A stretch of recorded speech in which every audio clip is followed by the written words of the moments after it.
Alhamdulillah wassalatu wassalamu ala Rasulillah wa ala alihi wa sahbihi ajma'in.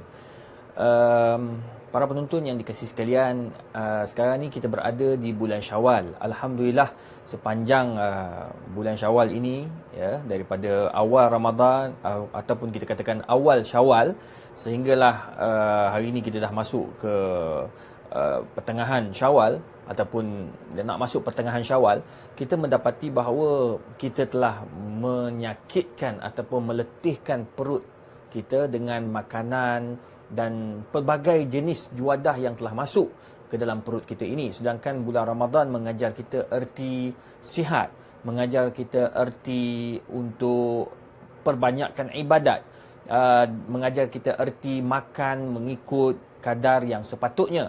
Jadi oleh sebab itu Nabi SAW mendidik kita. Apa kata Nabi?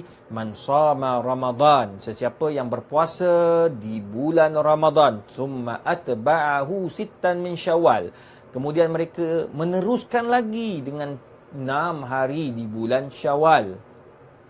Kata Nabi SAW, kana kasaumid dahri kulli. Mereka ini seakan-akan berpuasa seluruh ataupun sepanjang tahun. Au kama qal. Hadis riwayat Imam Muslim. Hadis ini menunjukkan bahawa nak mengajar kita bahawa setelah Ramadan jangan kita lupa segala amalan-amalan yang kita buat di bulan Ramadan. Satu. Yang kedua, nak mengajar kita erti meneruskan kaedah makanan ataupun pemakanan yang sihat yang diajar oleh Nabi kita sallallahu alaihi wasallam, iaitu kurangkan makan, banyakkan aktiviti, banyakkan kecergasan dan sebagainya. Dan yang ketiga, nak mengajar kita erti mengikut sunnah Nabi, iaitu berpuasa 6 hari di bulan Syawal. Jadi oleh sebab itu, hari ini kita dapat lihat ramai dalam kalangan masyarakat kita sudah mula minat untuk meneruskan puasa 6 di bulan Syawal agar mereka dapat fadilat puasa yang begitu besar. Baik, ada persoalan. Ada orang kata, saya nak puasa 6. Bolehkah saya gabungkan niat itu dengan puasa qada? Ini bagi mereka yang ada tinggal di bulan Ramadan, khususnya orang perempuan. Baik, ada 3 pandangan ulama di sini. Pandangan yang pertama mengatakan dahulukan puasa qada terlebih dahulu.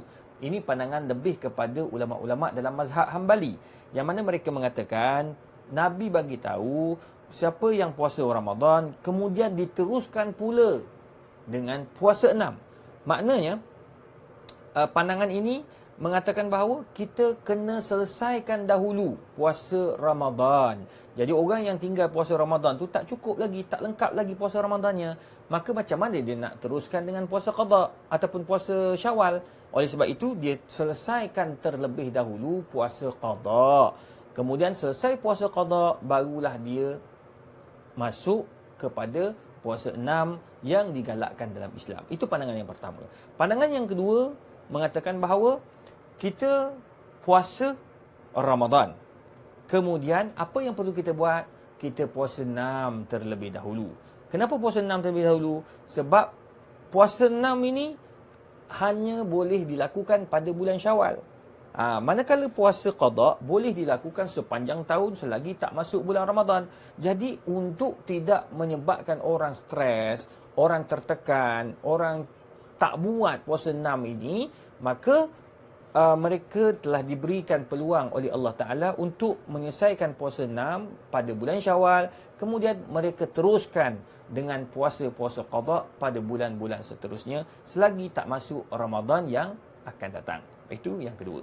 Pandangan yang ketiga, dan pandangan ini lebih kepada qiyas, lebih kepada pandangan ulama terhadap meringankan bebanan kepada golongan yang meninggalkan puasa akibat keuzuran di bulan Ramadan, maka mereka membenarkan golongan perempuan ataupun lelaki mengqada puasa kemudian diiringi dengan niat puasa 6 juga di bulan Syawal. Jadi mereka dapat dua puasa. Puasa qada mereka dapat, puasa 6 di bulan Syawal pun mereka dapat. Dan kebanyakan yang melakukan puasa 6 dan qada pada hari ini lebih mengikut pandangan yang ketiga, dan ini yang lebih diselesai oleh kebanyakan mereka yang meninggalkan puasa di bulan Ramadan, khususnya bagi kaum wanita.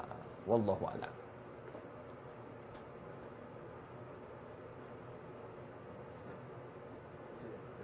Itu je kan? Yang kelebihan puasa 6 tu Ustaz dah yang jelaskan yang first tadi kan, yang disebut Ha. puasa sepanjang tahun kan. Saya sebut sikit lagi. Tambah satu.